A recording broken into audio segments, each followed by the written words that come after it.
Nous allons lire quelques passages bibliques, pas beaucoup. Et nous sommes dans Apocalypse 18. Nous lisons le verset 1 à 4. Et nous allons lire aussi le verset 6 à 8. Lisons au nom de Jésus. Apocalypse 18. Après cela, je vis descendre du ciel un autre ange qui avait une grande autorité, et la terre fut éclairée de sa gloire. Il cria d'une voix forte, disant, elle est tombée, Babylone la grande. Elle est devenue une habitation des démons, un repère de tout esprit impur, un repère de tous les oiseaux impurs et odieux. Parce que toutes les nations ont bu du vin de la fureur de son impudicité, et que les rois de la terre se sont livrés avec elle à l'impudicité, et que les marchands de la terre se sont enrichis par la puissance de son luxe. Verset 4. Et j'entendis du ciel une voix qui disait, sortez du milieu d'elle, mon peuple, afin que vous ne participiez point à ces péchés et que vous n'ayez point de part à ces fléaux. Car ces péchés se sont accumulés jusqu'au ciel, et Dieu s'est souvenu de ses iniquités. Nous sommes au verset 6. Payez-la comme elle a payé, et rendez-lui au double selon ses œuvres. Dans la coupe où elle a versé, versez-lui au double. Autant elle s'est glorifiée et plongée dans le luxe, autant donnez-lui de tourments et de deuil, parce qu'elle dit à son cœur, je suis assise en reine, et je ne suis point veuve, et je ne verrai point de deuil.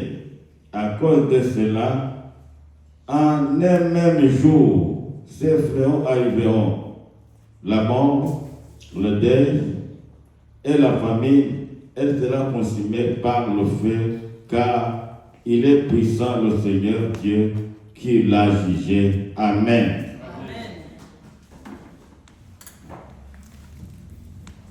Nous pouvons nous asseoir.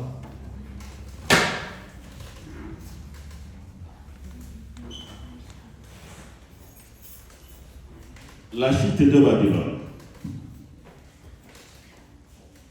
Nous avons commencé l'étude du chapitre 18 de l'Apocalypse la semaine passée. Et la semaine passée, nous nous sommes concentrés au verset 4 du chapitre 18. Nous avons fait un rapprochement avec le passage de 2 Corinthiens 6, 17. Et si nous revenons à l'exhortation du chapitre 4, du chapitre 18, verset 4, il est écrit, sortez du milieu d'elle, mon peuple, afin que vous ne participiez pas à ces péchés et que vous n'ayez pas part à ces fléaux. Et en 2 Corinthiens 6, 17, l'apôtre Paul aussi nous exhorte en disant, sortez du milieu d'eux et séparez-vous, dit le Seigneur, ne touchez pas à ce qui est impur et je vous accueillerai. Et la semaine passée, nous avons relevé des mots importants en étudiant ce texte, des verbes, à savoir le verbe sortir et le verbe se séparer. Apocalypse 18, 4 dit, sortez du milieu d'elle, afin que vous ne participiez pas à ses péchés et que vous n'ayez pas à son jugement. Et dans le 2 Corinthiens chapitre 6 verset 17, il est dit, sortez du milieu d'eux et séparez-vous. Ne touchez pas à ce qui est impur et je vous accueillerai. Nous avons dit brièvement que les deux verbes sortir et se séparer constituent le fondement biblique de toute spiritualité authentique. Nous sommes dans le monde, mais nous ne sommes pas du monde. La parole de Dieu nous dit de sortir. Mais sortir ne suffit pas. Il faut aussi se séparer. Et ça, c'est très important. Et ici, la parole de Dieu est claire. Séparez-vous, afin que vous ne participiez pas à ces péchés. Et ça, c'est très important. Sortir. Quelquefois, nous faisons semblant de sortir, mais nous ne nous séparons pas. C'est pourquoi on constate aujourd'hui des chrétiens moitié-moitié, des chrétiens faibles, des chrétiens de nom. Ils ont fait semblant de sortir, ils ont adhéré à une dénomination, mais ils ne se sont pas séparés. Le chrétien, c'est quelqu'un qui sort et qui se sépare. Pas seulement se séparer, le chrétien doit couper les ponts avec Babylone, la Babylone moderne. Parce que, comme je vous ai dit, Babylone en tant que ville, en tant que cité prospère, n'existe pas. Et elle a été détruite en 539 avant Jésus-Christ. Alors, aujourd'hui, nous avons la Babylone moderne, le siècle présent que nous comparons à notre civilisation. Alors, la parole de Dieu nous dit de vivre dans le monde, mais de ne pas nous attacher ou bien adhérer aux influences mondaines. C'est pourquoi nous devons couper les ponts.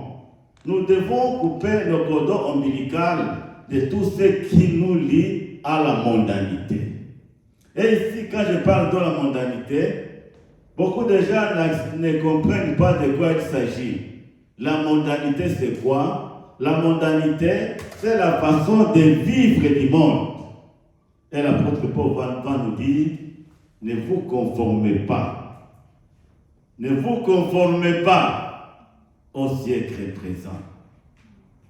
Ne vous conformez pas, n'adoptez pas, n'adhérez pas aux influences mondaines, mais soyez transformés par le renouvellement de l'intelligence, ce qui est agréable, juste et parfait.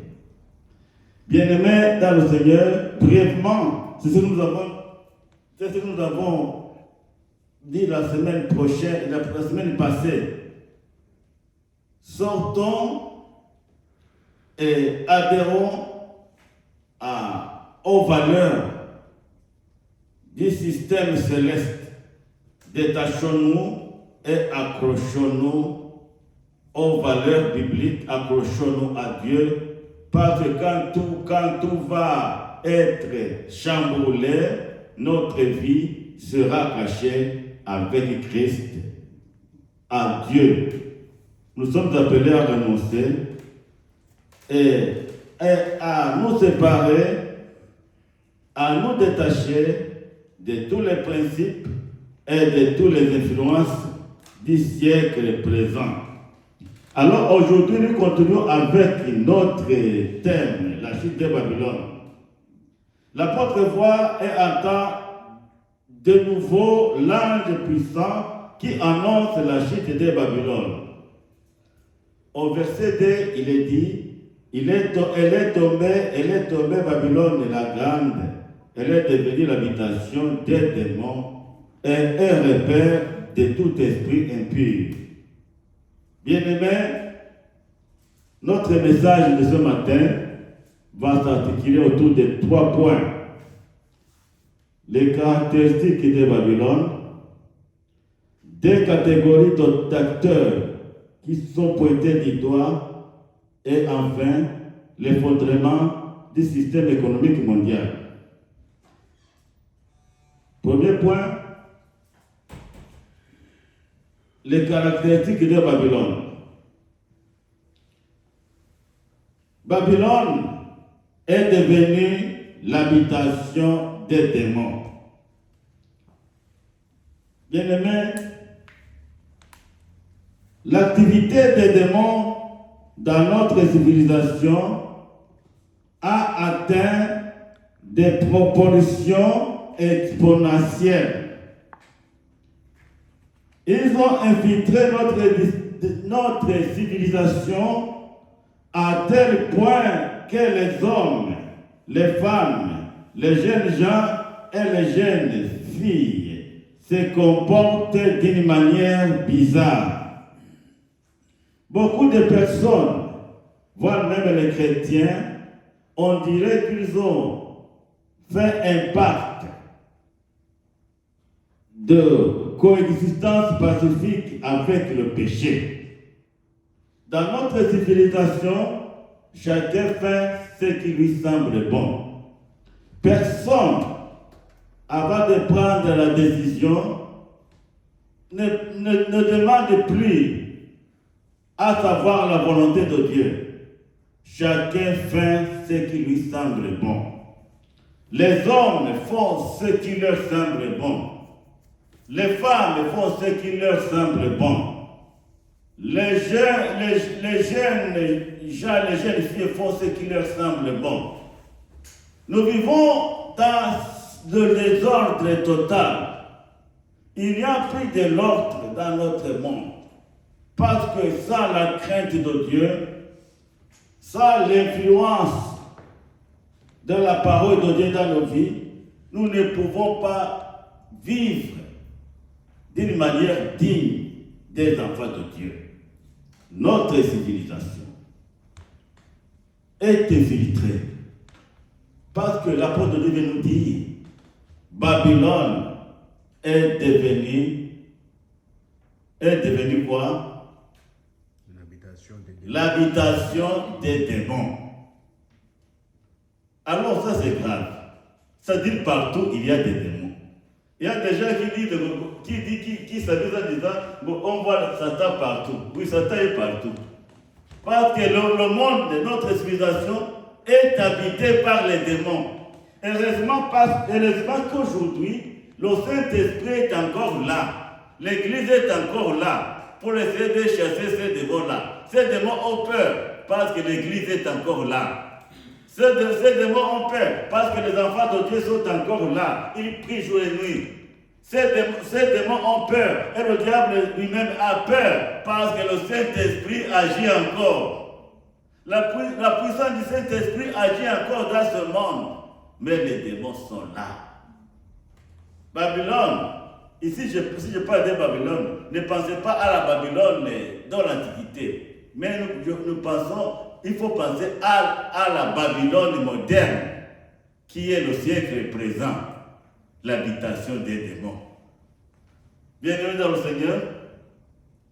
Beaucoup de gens sont habités par les démons.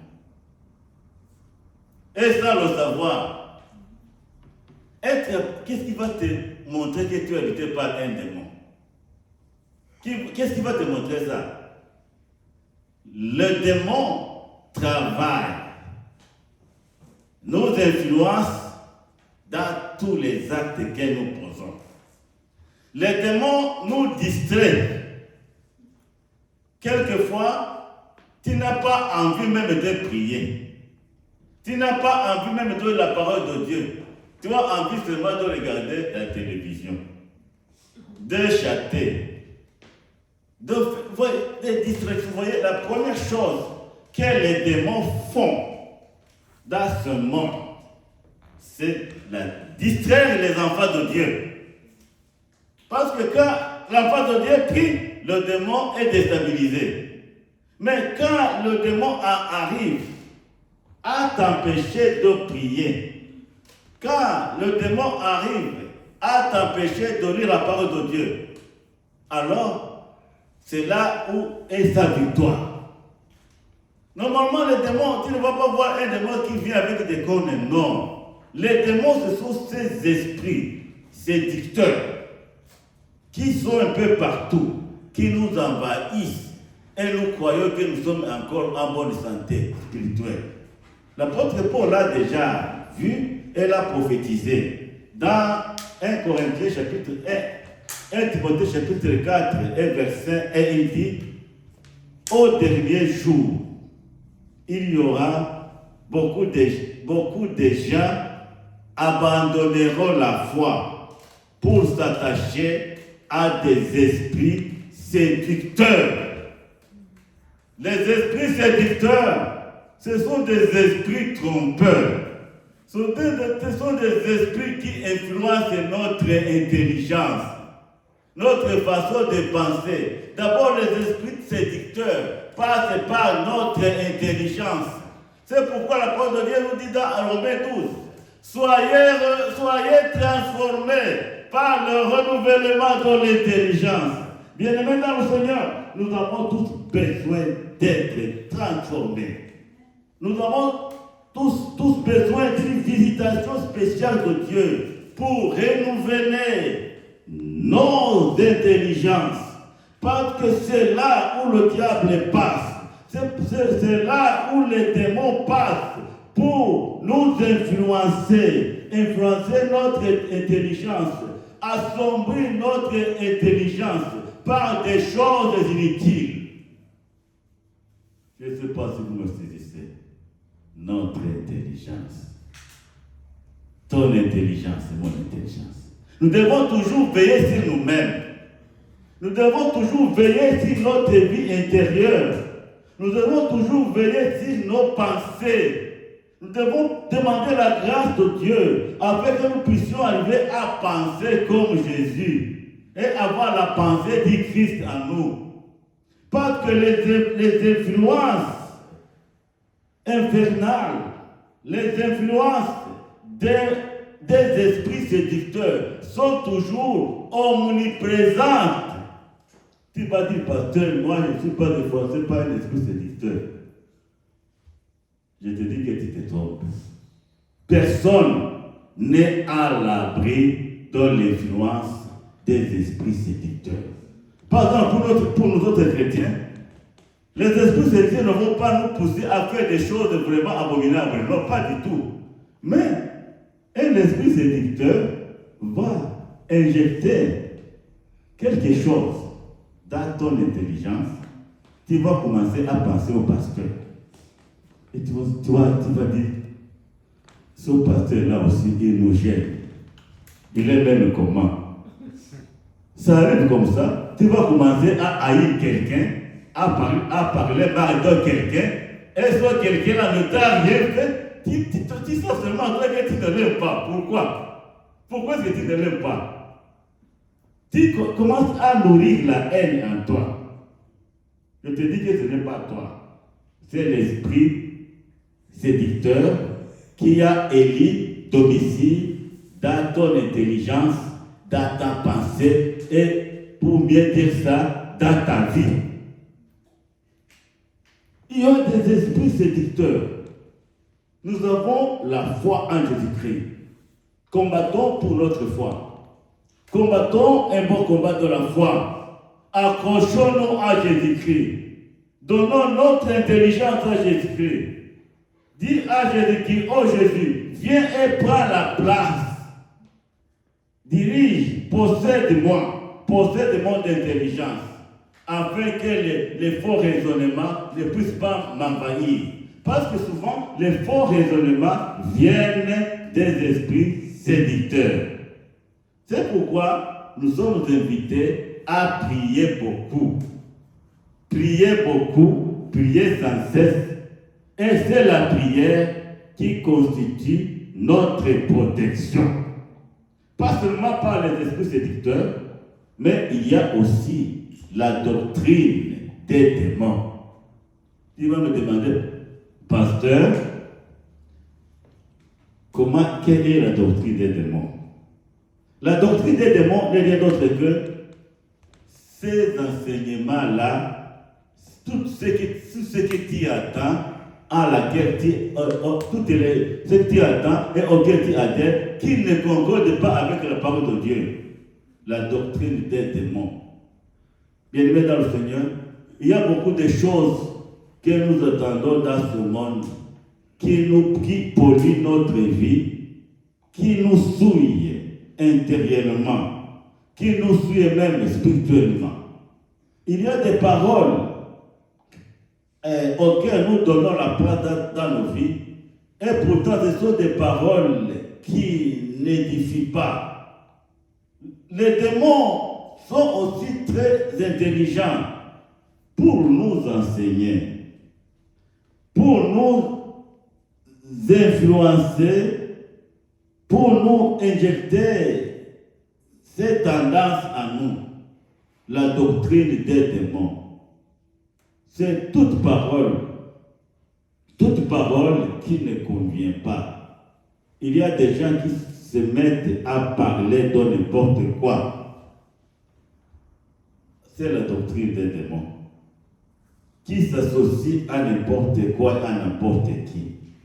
Bien-aimés dans le Seigneur, tout ce qui n'est pas de Dieu provient des démons. Et ça, c'est très important. L'apôtre Paul dit, dans les derniers temps, beaucoup abandonneront la foi pour s'attacher à des esprits séducteurs et à des doctrines des démons. Aujourd'hui, comme je le disais, les esprits séducteurs travaillent activement et poussent beaucoup de gens à la mondanité et à adopter des valeurs mondaines, des principes du siècle présent à la place des valeurs bibliques qui devraient constituer les principes de la vie. Les esprits séducteurs entraînent les gens dans le péché. Ils exercent une grande influence dans notre façon de penser, dans notre façon d'agir, et ils travaillent activement dans notre civilisation et à tous les niveaux. J'atterris au deuxième point, les catégories d'acteurs pointées du doigt. Dans notre texte, nous avons relevé deux catégories d'acteurs qui sont pointés du doigt. Il y a d'abord les rois et deuxièmement, il y a les commerçants. D'abord, pourquoi est-ce que les rois sont accusés? Les rois sont accusés parce qu'ils ont manqué à leur mission. Ils se sont unis avec Babylone dans l'impudicité. En réalité, ce sont les dirigeants politiques qui cautionnent et légalisent les pratiques abominables, comme par exemple les unions contre nature, homme-homme, femme-femme. Dieu ne va pas laisser les rois et les autorités politiques impunis parce qu'ils légalisent l'abomination. Les unions contre nature. C'est ce péché qui a fait que Dieu détruise le monde entier le temps de Noé. Dieu a détruit, même le temps de Noé, Dieu a détruit la terre par le déluge à cause de ces péchés contre nature auxquels les gens de ce temps-là s'étaient adonnés.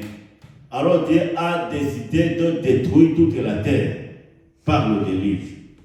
Mais aussi, c'est à cause de ces péchés contre nature, pour ne pas prononcer les mots ouvertement, sont des péchés contre nature qu'on appelle souvent deux fois deux, c'est-à-dire homme, femme.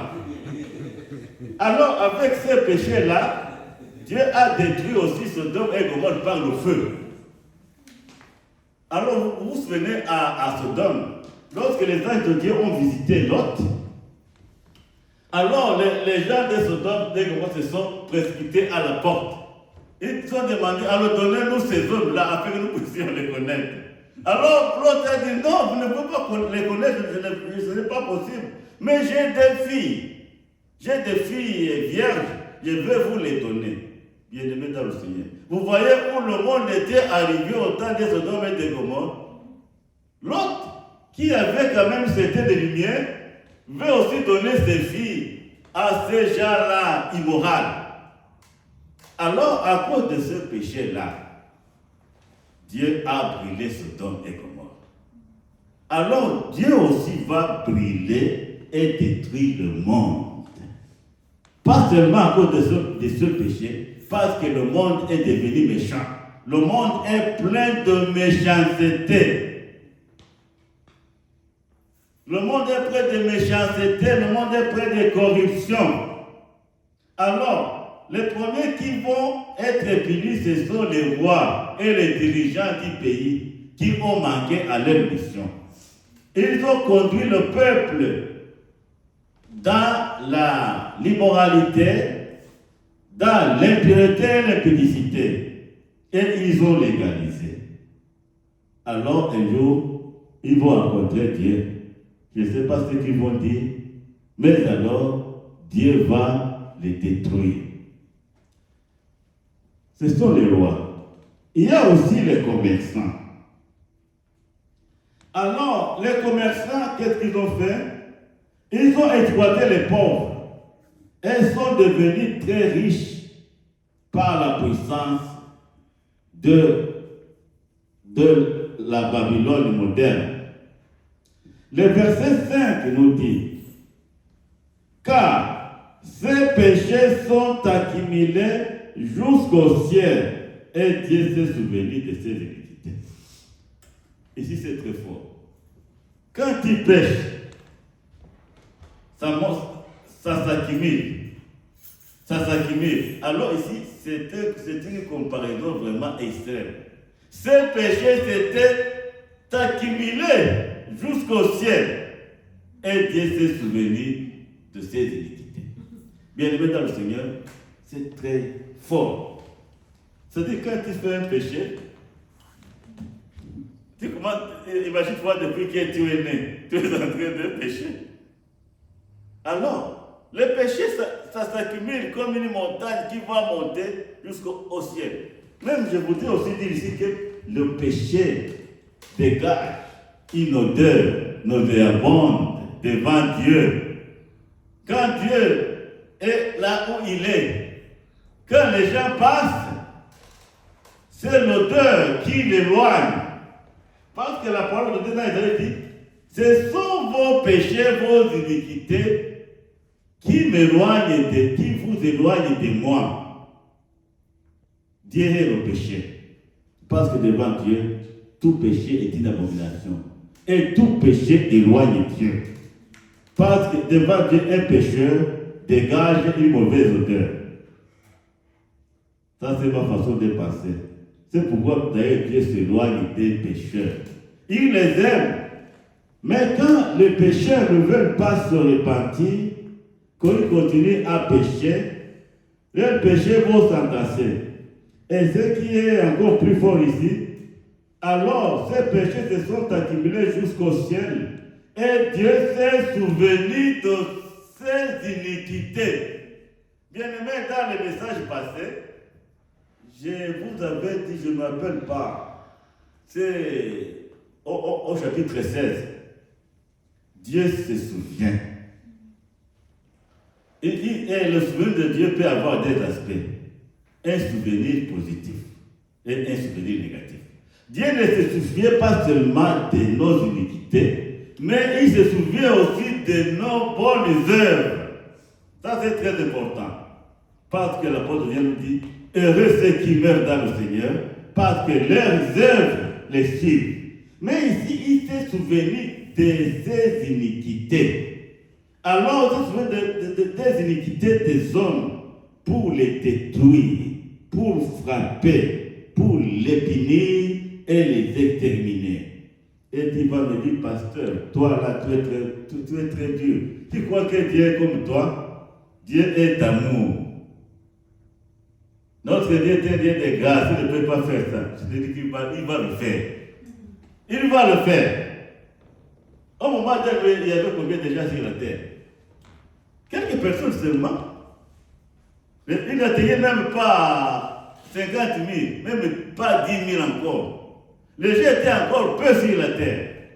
Alors Dieu a décidé de les détruire par le déluge. On ne se moque pas de Dieu. C'est que l'homme sème. S'il ne le moissonne pas sur le champ, il le moissonnera. Et ça, c'est très important. Celui qui sème dans la chair, il moissonnera la condition.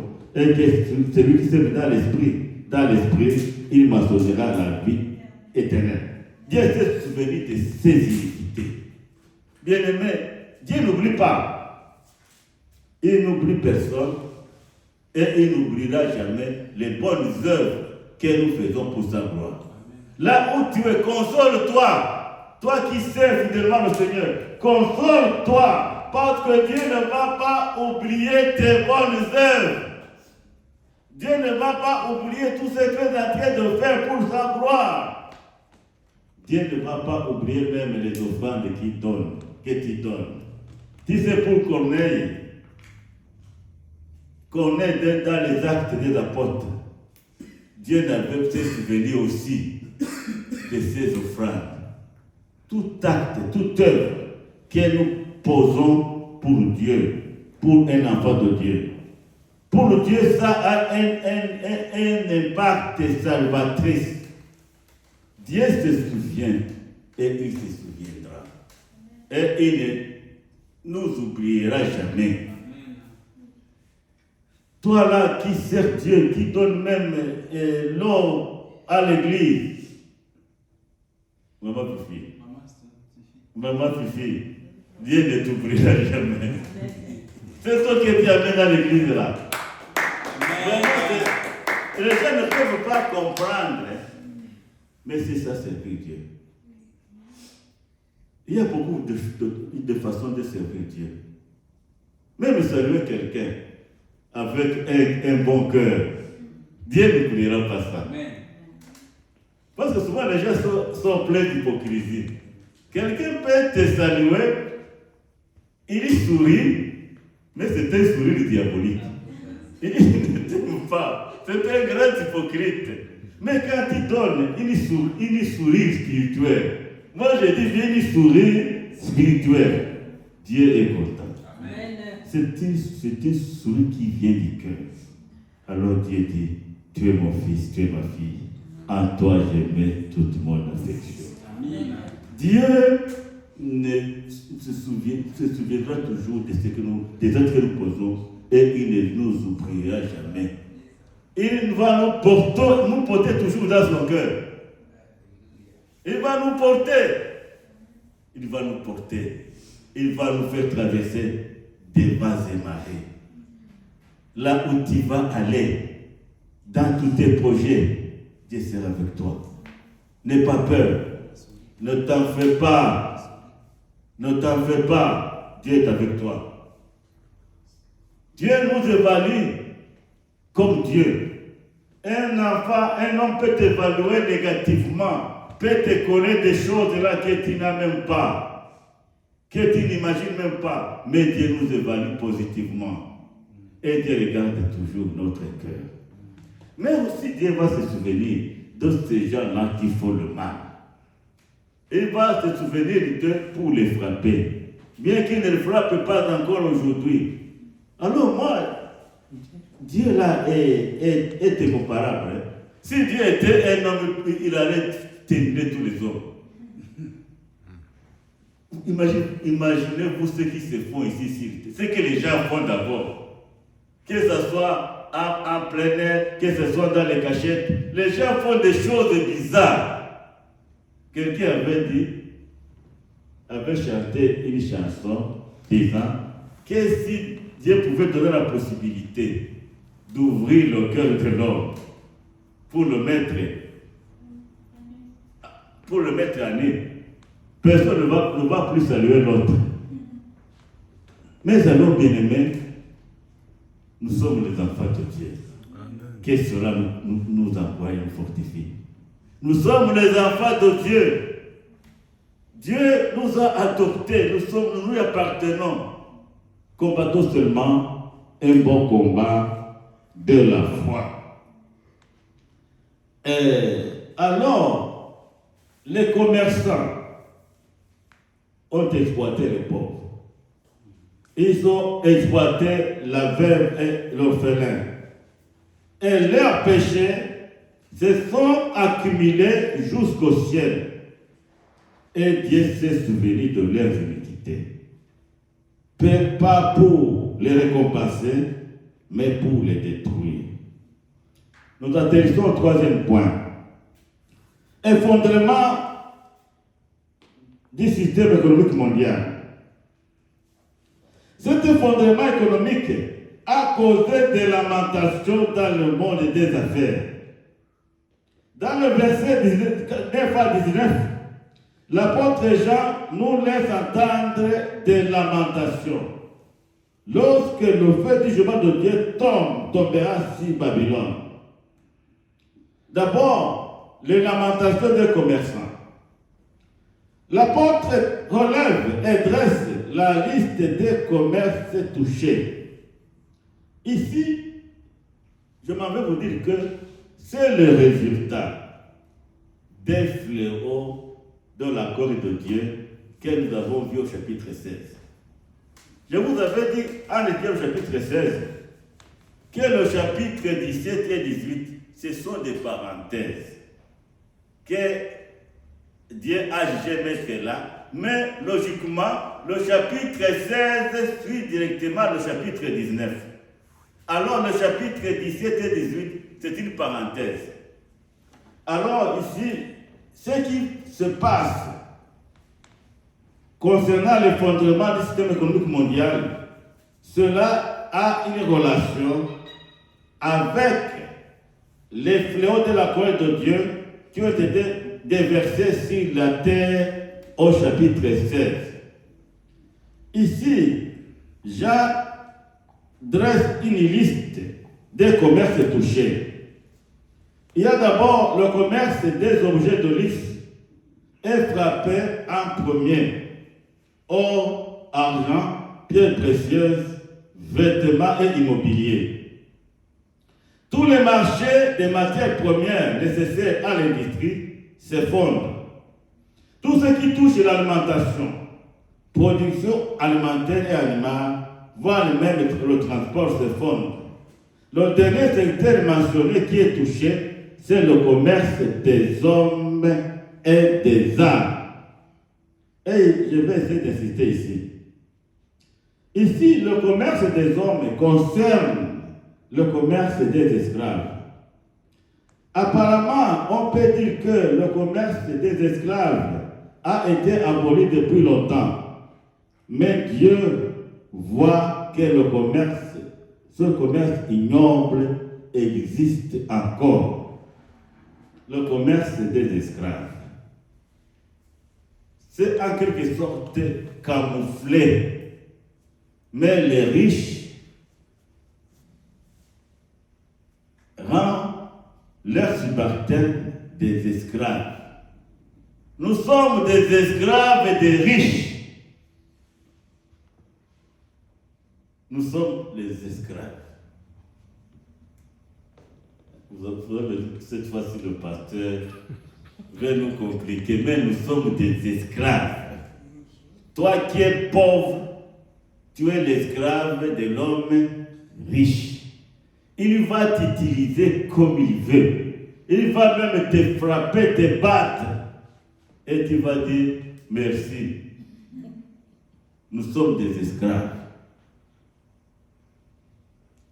Alors, apparemment, le commerce des esclaves a été aboli depuis très longtemps, officiellement. Mais, il y a une autre forme d'esclavage moderne que nous vivons aujourd'hui. D'après certains rapports, il ne se pratique pas encore publiquement. Mais d'après certains rapports, il se pratique encore depuis le centre de l'Afrique à destination du Moyen-Orient, dont certains États n'ont jamais aboli l'esclavage officiellement.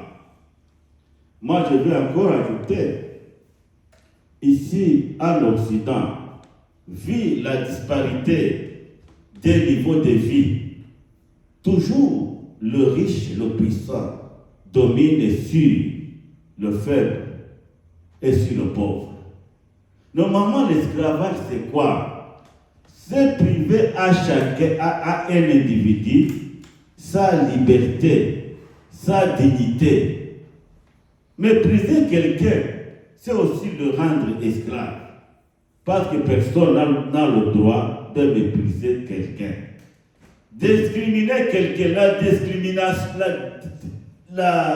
discrimination dans certains pays occidentaux, quand quelqu'un te discrimine, il te valorise.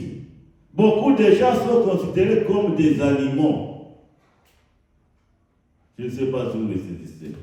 Toi là, même si tu fais ce que tu fais, même si tu portes ta costume, l'autre va te considérer comme un animal. Voilà, c'est ça. Toi, tu vas te promener dans les rues et tu vas croire que tu es quelqu'un. Mais l'autre là va te regarder comme un animal. Vous voyez, la discrimination est un péché que Dieu ne tolère pas. Je parle de l'esclavagisme. L'esclavagisme en Occident et ici au Canada est palpable dans les grandes industries, dans les grandes compagnies. On fait travailler les gens comme des bêtes. On ne considère pas que quelqu'un aussi peut avoir un tas de répit. Alors on les utilise pour leur profit, sans tenir compte de leur situation. Et même aller voir le salaire qu'ils vont donner à ces gens qui travaillent dans leurs industries, tu vas voir que ce sont des salaires de misère. En considérant ce qu'ils vont gagner, tu vas voir que ces gens-là qui sont utilisés comme des instruments, comme des robots, ne parviennent plus à nouer les deux bouts du mois. Ils continuent à vivre une vie de misère.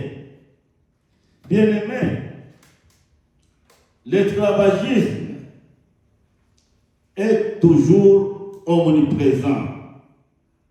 À part ça, il existe aujourd'hui des ateliers clandestins qui emploient la main-d'œuvre comme de véritables esclaves, comme des bêtes de somme. Et même dans des entreprises respectables, on développe des méthodes de gestion qui asservissent leurs employés aux objectifs et profit des entreprises. Bien-aimés dans le Seigneur, bien que nous pouvons passer à tous ces niveaux d'esclavagisme, un esclavagisme économique, nous sommes toujours les esclaves des gens riches. Ce sont eux qui ont le droit sur nous. S'ils te chassent dans sa compagnie, tu vas errer, tu vas avoir beaucoup de problèmes. Tu vas payer la maison avec quoi? Je ne sais pas si vous comprenez cette sorte d'esclavagisme aujourd'hui. Nous sommes coincés et nous ne pouvons pas nous défaire de ce système. Nous sommes introduits dans un système qui nous rend esclaves. Tu ne le crois pas, tu dis moi je ne suis pas esclave, mais je te dis ce matin que tu es esclave. Mais ce qui nous change, c'est quoi? Nous sommes libres en Jésus-Christ. Parce qu'après, Dieu nous dit, si Christ vous a franchi, vous serez réellement libres. Mais dans ce monde, il n'y a pas de liberté. La seule liberté digne de son nom, c'est la liberté en Christ. Si nous sommes en Christ, quelles que soient les contingences socio-économiques auxquelles nous serons soumis, mais notre cœur sera toujours libre. Nous n'allons pas nous lamenter quelles que soient les situations. Bien-aimés dans le Seigneur, il y a le commerce des esclaves. Il y a l'esclavagisme, surtout en Occident. Pas seulement en Occident, même aussi au Moyen-Orient, même aussi en Afrique. Parce que là où il y a l'oppression, il y a l'esclavagisme.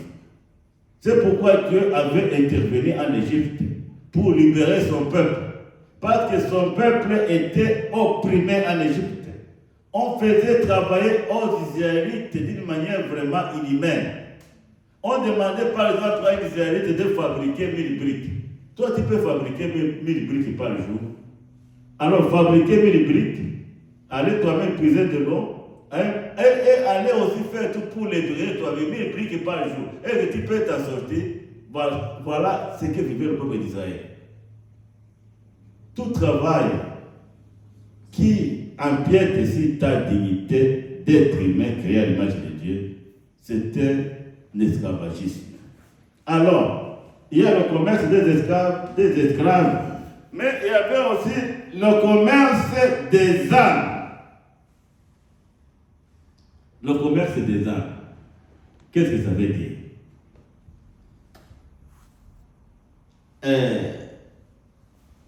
Le commerce des âmes, c'est l'achat des consciences qui va avec la corruption.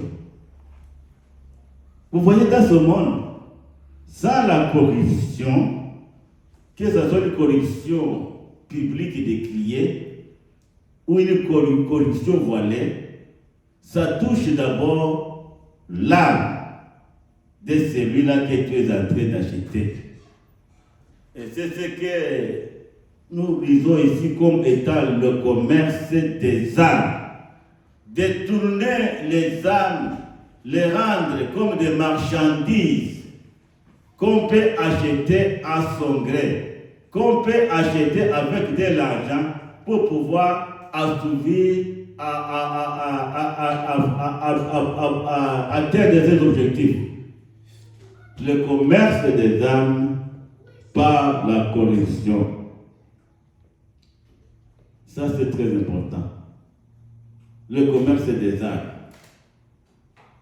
Par exemple, quelqu'un qui veut gagner autant, il va passer par toi. Si tu es une personne influente dans la société, il va t'acheter. Acheter les âmes pour pouvoir atteindre ses objectifs. Alors, les commerçants sont accusés pour des commerces. Il y a aussi le commerce des âmes, il y a aussi le commerce des esclaves.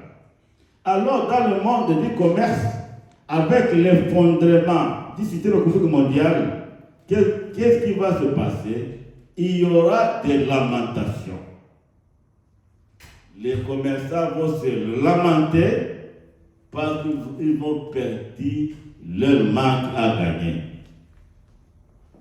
Les choses ne vont plus marcher.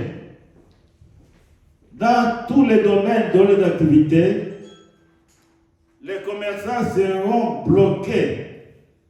Même dans le domaine des transports, les pilotes et les matériaux se lamenteront sur la ruine causée par la chute de la grande ville. La chute de Babylone va avoir des répercussions catastrophiques sur leurs activités. Toutes les lamentations, celles des rois, comme celles des commerçants de la terre et de la mer, constatent la stabilité de leur ruine en une seule heure, en un seul instant, tout est détruit. Alors, qu'est-ce qui va se passer? Dans le monde, il y aura un concert de lamentation. Vous savez ce que c'est un concert? Normalement, dans un concert, les gens se réunissent pour entendre les chants. Alors maintenant, à ce moment, ça sera un concert de lamentation. Un conseil de lamentation, partout ça sera décrit. Les commerçants vont se lamenter, les rois vont se lamenter, tous vont se lamenter suite à ce que Dieu devrait faire sur l'humanité. Dieu va tout détruire. Et faisant suite à ce conseil de lamentation, je vois l'ange qui va prendre une grosse pierre. Il va prendre une grosse pierre, il va jeter cette pierre dans la mer. Et la pierre va tout écraser. La pierre que l'ange va jeter dans la mer, c'est un instrument de destruction finale. Parce que la mer symbolise les nations. Et cette pierre va broyer et écraser tout le monde. Alors, pour finir, au verset 18, se termine par une complainte que l'ange prononce sur Babylone. On n'attendra plus chez toi les sons des harpes et des musiciens, des joueurs de flûte et des trompettes. Bien-aimés dans le Seigneur, tout va être chamboulé. Vous savez, la musique dans notre civilisation joue un grand rôle. La musique.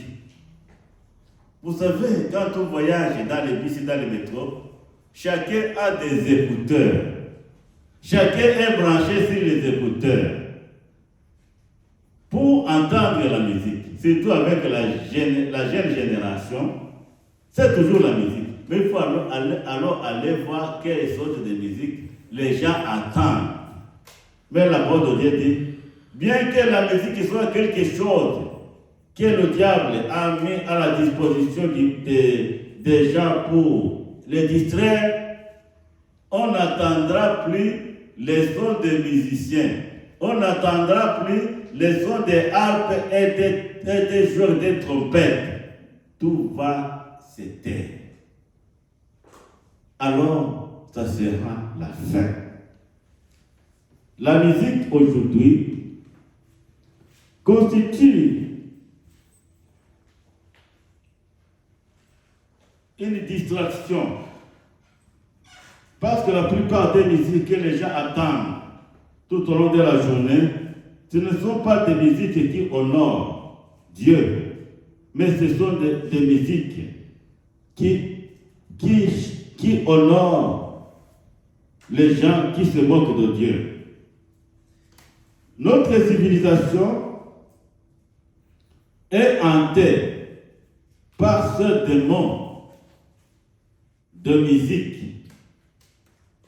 Ce sont par l'intermédiaire de ces sortes de musique que beaucoup de gens ont perdu la foi. Au lieu de se concentrer aux choses de Dieu, la plupart des gens de notre civilisation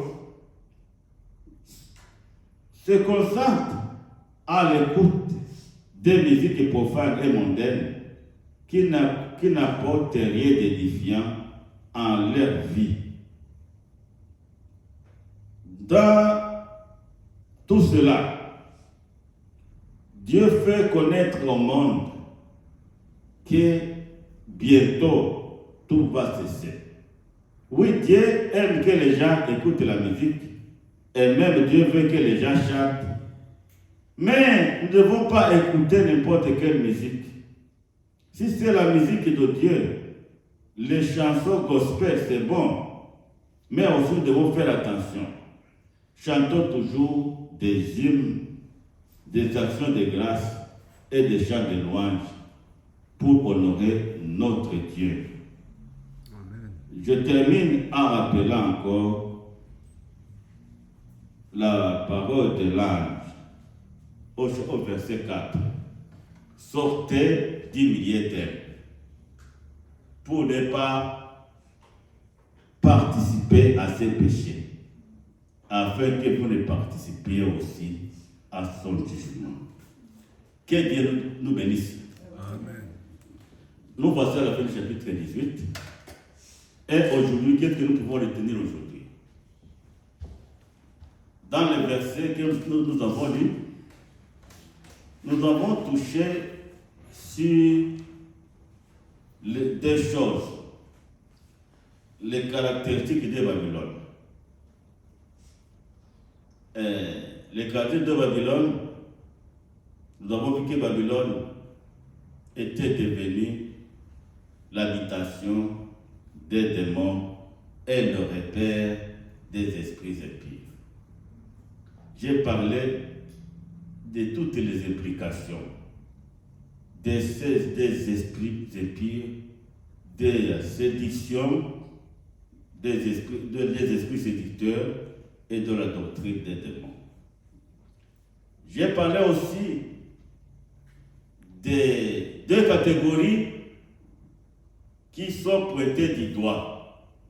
Les rois et les commerçants. Normalement, dans la dernière partie du chapitre 18, il y a les rois et les commerçants qui ont manqué à leur mission, qui ont légalisé des pratiques contre nature. Il y a les commerçants qui sont tombés en faillite parce qu'il y aura effondrement du système économique mondial. Et tout ce qui va se passer, qui se passe dans le chapitre 18, c'est le résultat direct des sceaux de la parole de Dieu qui ont été versés sur la terre au chapitre 16. Alors, il y aura un conseil de lamentation. Parce que les commerçants vont se lamenter. Tous les marchés vont s'effondrer. Les transporteurs vont se lamenter. Que ce soit les aviateurs et les grands et les marins, ils vont se lamenter parce que tout va s'arrêter. Ils n'auront plus de marchandises à écouler. Alors, les gens vont se lamenter, même les commerçants des esclaves. Ceux qui font le commerce des esclaves, il n'y aura plus de travail. Il y aura un chômage qui ne dira pas son nom. Alors, ceux qui font aussi le commerce des âmes, ils ne vont pas aussi se tenir debout parce que la parole de Dieu va s'accomplir. Et l'ange va prendre une grosse pierre qu'il va jeter dans la mer qui symbolise les nations. Et cette grosse pierre va broyer et écraser tout le monde. Tout le monde impie. Mais les enfants de Dieu ne seront pas là. Les enfants de Dieu seront épargnés. Amen. Que Dieu nous bénisse. Amen. Amen. Bon, voilà l'essentiel du chapitre 18. Semaine prochaine, nous allons passer au chapitre 19. Et comme je vous ai dit, le chapitre 16 et 19 se suivent. Après le versement des sceaux de la parole de Dieu, on saute directement au chapitre 19 où les rachetés, les 24 vieillards et les 4 êtres vivants et les rachetés vont chanter les chants de louange et d'action de grâce. Que Dieu nous bénisse. Amen. Amen. Éternel Dieu, nous te disons merci pour ce moment que nous de passer en train d'écouter ta parole. Seigneur, ce n'est pas facile de comprendre certaines réalités du livre de l'Apocalypse. Nous te disons merci Seigneur parce que nous comprenons en partie. Ce que tu veux que nous puissions comprendre, tu nous le révèles. Et nous sommes à croire que les choses cachées t'appartiennent. Ce que nous ne pouvons pas exprimer, expliquer, c'est toi-même qui vas nous l'expliquer. Ce que nous n'aurons pas compris ici sur terre, nous le comprendrons au ciel. Même nous n'aurons pas besoin d'être enseignés au ciel, parce que tout sera clair. Te disons Seigneur, merci pour ce moment. Et nous demandons que cette parole puisse aussi continuer à nous bâtir spirituellement, à nous propulser dans notre connaissance de toi et de ta parole. Au nom de Jésus. Amen.